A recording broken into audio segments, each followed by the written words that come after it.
Olá, queridos irmãos, a paz do Senhor. Tem um pequeno problemazinho aqui, mas já estamos de volta. Em nome do Senhor Jesus, nós vamos prosseguir a nossa leitura bíblica, a nossa exposição todas as manhãs, juntos, glorificando o nome do Senhor Jesus. Vamos lá? Vamos cantar o hino de número... quanto? 3. Jesus.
Vamos ler Levítico 4, verso 7. Também porá o sacerdote daquele sangue sobre as pontas do altar do incenso aromático, perante o Senhor, altar que está na tenda da congregação, e todo o resto de sangue do novilho derramará à base do altar do holocausto, que está à porta da tenda da congregação. Muito bem, nós já explicamos aqui várias vezes o que é o altar, né? Mizbeah é a palavra hebraica. Hoje nós vamos falar sobre isso aqui, o altar do incenso aromático, né? Coloca aqui para o pessoal, o altar do incenso aromático, né? Estaremos tratando sobre isso. Observem, vamos fazer a leitura novamente, bem lento, para que os irmãos compreendam. Vamos lá. Também porá o sacerdote daquele sangue sobre as pontas do altar do incenso aromático, perante o Senhor, altar que está na tenda da congregação, e todo o resto do sangue do novilho derramará à base do altar do holocausto, que está à porta da tenda da congregação. Muito bem. Vocês podem observar, nós já falamos de 2 altares. Nós temos um que ficava do lado de fora para o sacrifício, o altar do holocausto. Onde todo o sacrifício era queimado. E agora nós estamos falando do altar do incenso. Esse altar, nós colocamos aqui, esse altar do incenso aromático, nesse altar, havia nele, nos 4 cantos, chifres. nós temos aqui, olha aqui, ó, carnote, né? Carnote, que na verdade essa expressão no singular querem, nós estaremos falando daqui a pouco sobre ela, querem.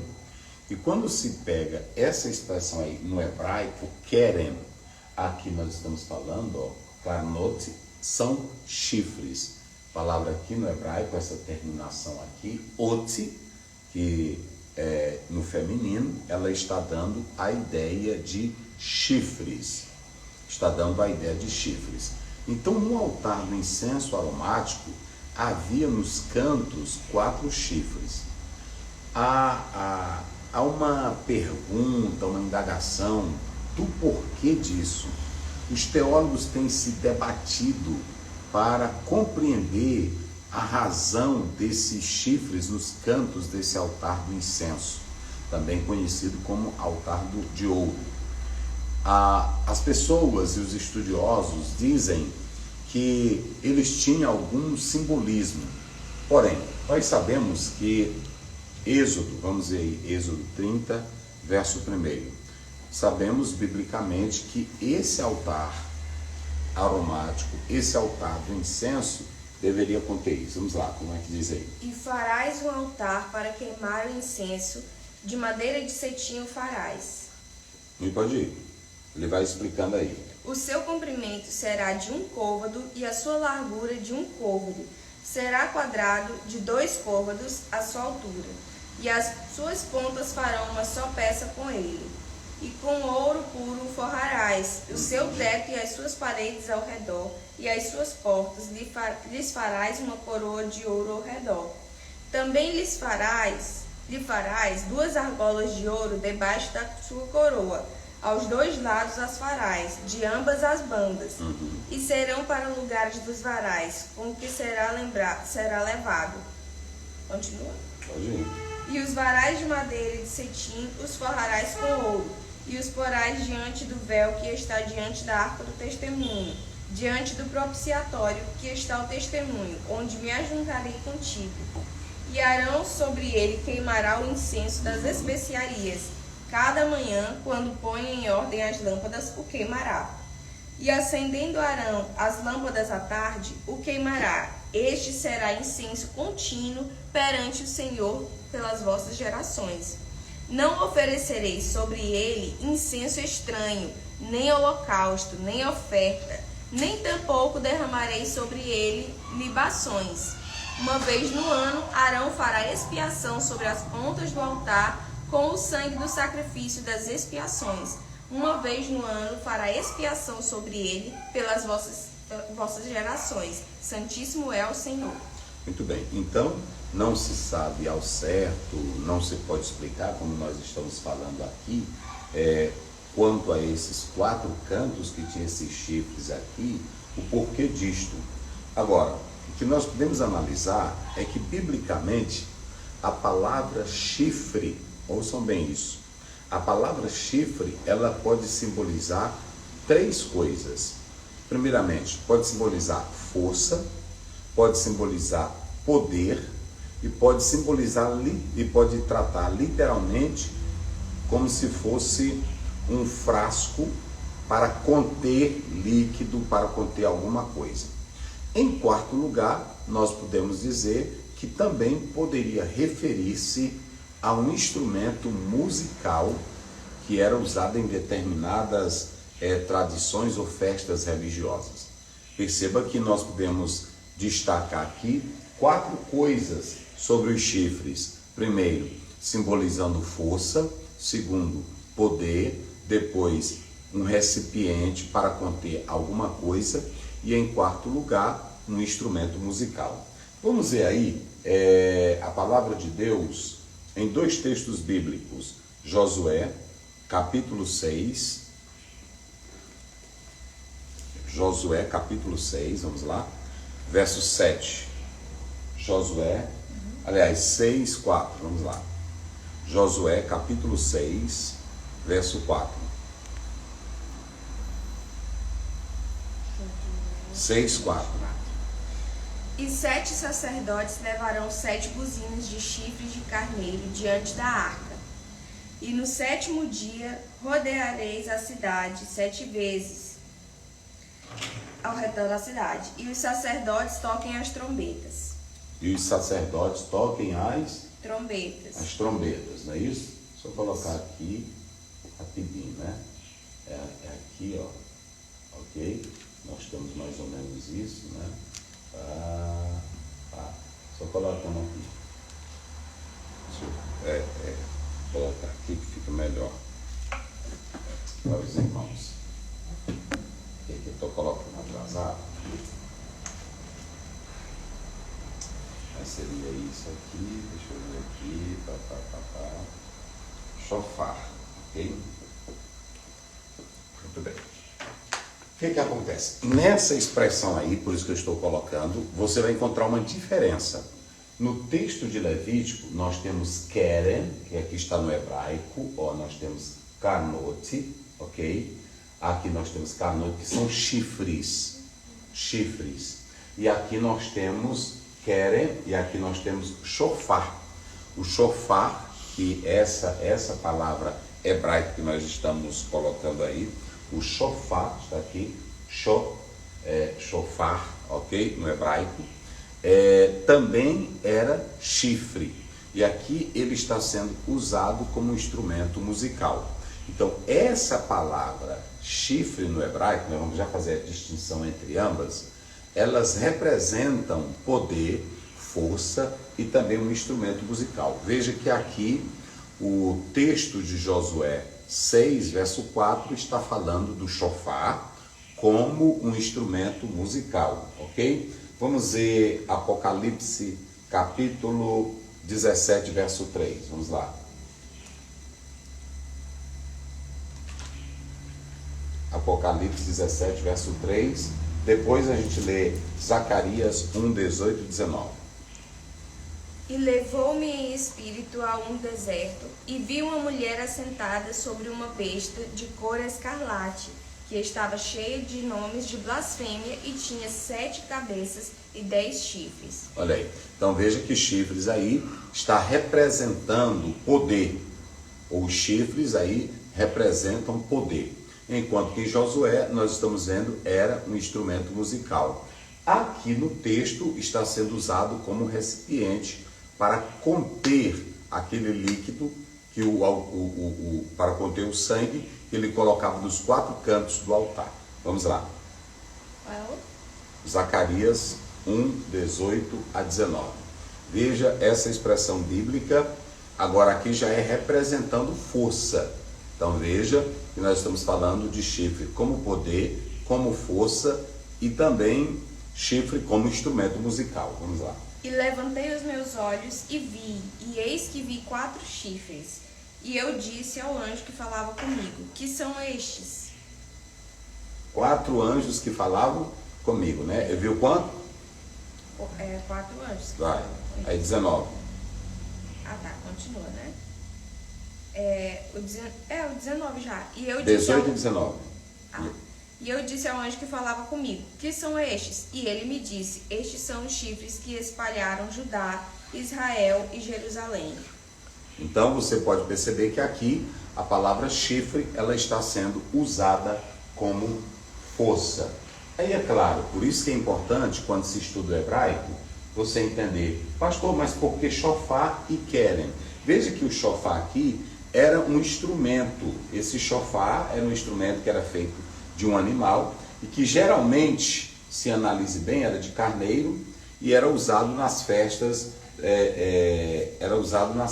pelo povo de Deus, né? Em especial no Ano Novo, Rosh Hashanah, que eles usavam esse chifre de carneiro.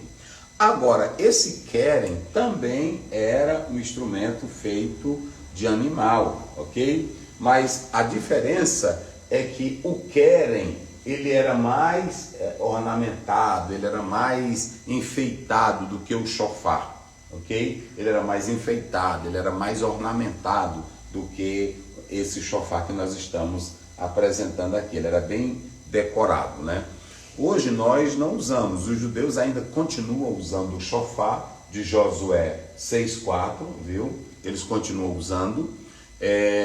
em algumas festas da África, eles usam o querem, que é bem enfeitado, e eles usam nas tradições religiosas em algumas festas africanas. O certo é que no texto que nós acabamos de ler, falando de chifres, ali no altar do incenso, o altar do incenso ficava no lugar santo, ele não ficava no lugar aberto, como acontecia com o altar do holocausto. E quando, na verdade, a pessoa se dirigia, o adorador, ele se dirigia a esse altar do incenso, ele elevava os seus pensamentos aos céus, ali aonde aquilo era queimado, e nesse altar do incenso, que ficava no lugar santo, que era também chamado altar de ouro, se fazia a queima desse incenso 2 vezes. O texto, ele é claro em dizer aí, 2 vezes por dia, simbolizando a restauração da comunhão com Deus, simbolizando a oração, simbolizando a intimidade com Deus. Amanhã nós estaremos ainda detalhando mais algumas coisas sobre esse altar, mas o que se importa e o que pode entender é quando se fala que os teólogos buscaram compreender o porquê de pegar esse sangue. Vamos lá de novo para o verso 7. Leia aí, 4:7. Observem bem. Também porá o sacerdote aquele sangue sobre as pontas do altar do incenso aromático perante o Senhor, altar que está na tenda da congregação, e todo o resto do sangue do novilho derramará à base do altar do holocausto, que está à porta da tenda da congregação. Então, se esse chifre representava o poder, ali estava deixando claro que Jesus Cristo, como Cordeiro de Deus, ele é aquele que haveria de tirar o pecado da humanidade. Ele é a força, ele é o poder, ele seria a nossa melhor canção. Esse é o sentido que eu pude analisar, se referindo ao sangue que era colocado nas pontas do altar em forma de chifres, representando poder, representando essa plenitude. Então, a ideia que se tem aqui desse sangue, nesses 4 cantos do altar, representa essa comunhão, essa glória que é trazida por Jesus Cristo, o Filho de Deus. Então, a palavra de Deus nesta manhã, ela fundamenta-se neste altar do incenso aromático. O resto todo era queimado no altar do holocausto, mas no altar do incenso a nossa comunhão estava restaurada agora com Deus e podia se levar a ele a oração, a comunhão, a adoração. De modo que agora o adorador, ele poderia ter consciência de que as suas orações, elas seriam ouvidas, porque o Cordeiro de Deus, a força, o poder, a majestade, a nossa canção, abriu um novo e vivo caminho para termos direito à presença do Pai eterno. Querido Deus, Pai Celestial, continua conosco, abençoando teus filhos, abençoando, ó Deus, a tua igreja, a cada um dos teus servos que escutam, que meditam na tua santa e preciosa palavra. Continua conosco, nos dando vitória, paz e alegria no Espírito Santo, em nome de Jesus. Amém. Nós temos aniversariantes, a nossa querida missionária, psicóloga que esteve na conferência. Sim. Na live com a esposa dela, pastor Gil Monteiro. É o pastor Gil. Pastor Gil, a missionária, qual é o nome dela? Rejane. A missionária Rejane esteve aqui conosco, nos abençoou com uma palavra do céu. Não é apenas uma psicóloga, é uma serva de Deus, e que com o conhecimento bíblico, com a verdade bíblica, ela trouxe uma palavra de fé, uma palavra de verdade para todas as irmãs, para todo o povo de Deus, para a igreja do Senhor Jesus. Foi muito maravilhoso. E temos uma aniversariante, Pai do Senhor, todo o povo de Deus, o esposo da irmã Kalene, ela é Gelmaci, está aniversariando hoje. A irmã Gelmaci, né? Não, a irmã Irmão Geomaci, esposo da Kalene. Irmão Geomaci, que está aniversariando, não é isso? Isso. Muito bem. E temos também a Carla, diz que hoje estão fazendo 30 anos de casado. Amém. Pastor Douglas. Carla e Pastor Douglas, Deus abençoe. Salmo 127 diz: se o Senhor não edificar a casa, em vão trabalhos que edificam, né? Que vocês possam colocar o lar de vocês na dependência de Deus, rogando a Ele sabedoria, que é assim que se constrói a casa, né? É assim que se edifica o lar. A nossa irmã que está aniversariando, né? Aliás, o nosso querido irmão que está aniversariando, quero deixar para ele a palavra de Deus em Filipenses 4:19. E o teu Deus, segundo as suas riquezas, suprirá as suas necessidades. Jogue a sua vida nas mãos de Deus, confie em Deus, dependa do seu poder e da sua graça, e Ele vai continuar te dando vitória em nome de Jesus. Amém. Parabéns para você nesta data querida, muitas felicidades, muitos anos de vida, que o Senhor te abençoe e te dê santidade. Parabéns para você, muitas felicidades. Deus eterno, Pai querido, abençoa o teu filho que está aniversariando, que essa data seja portadora de muitas outras, marcada de paz, de alegria no poder do teu Espírito Santo. Ajuda em tudo, dá vitória, em nome de Jesus pedimos, amém. Deus abençoe.